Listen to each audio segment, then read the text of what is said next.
उनको भी मेरी सलाह है कि थोड़ा सा वक्त अभिनय सीखने में दे दें, इसे इतना हल्के में ना लें, क्योंकि फिर अगर आप हल्के में लेंगे तो दर्शक आपको बहुत हल्के में ले लेगा।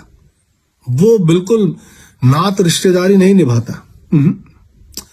वो तो अच्छा लगा तो बोलेगा अच्छा लगा, नहीं लगा तो नहीं लगा। उसको इस बात से मतलब नहीं कि आपने फिल्म में पैसा लगाया है, आप प्रोड्यूसर हैं तो चलो थोड़ा आपके ऊपर रहम खा जाएगा। नहीं, दर्शक बिल्कुल रहम नहीं खाता।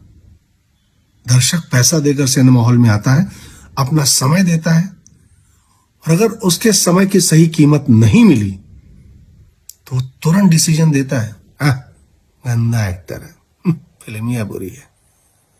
तो वो लोग, तमाम लोग जो नए हीरोज भोजपुरी में आते हैं और जुगाड़ तुगाड़ से फिल्में बना रहे हैं, उनसे इतनी रिक्वेस्ट है भाई कि थोड़ा सा समय अभिनय सीखने में भी दे दो। और निर्माता भी जो ये समझते हैं कि हमने पैसा लगाया है तो हमें अभिनय करने का हक विरासत में मिला है, आपको हक मिला है सर, आप करिए अभिनय, आपका पैसा लग रहा है, आपका लौबान जल रहा है, अच्छी बात है, लेकिन थोड़ा सीख लीजिए, क्योंकि दर्शक तो यूं रिजेक्ट करता है।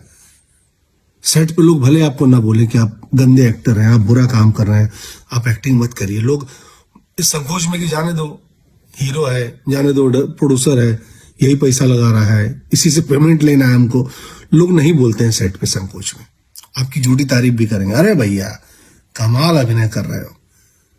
मैं ऐसे बहुत से हीरो, बहुत से प्रोड्यूसर्स को जानता हूं जो ऐसा लग रहा था कि इंडस्ट्री हिलाने के लिए आ रहे हैं, लेकिन दर्शकों ने उन्हें हिला के फेंक दिया।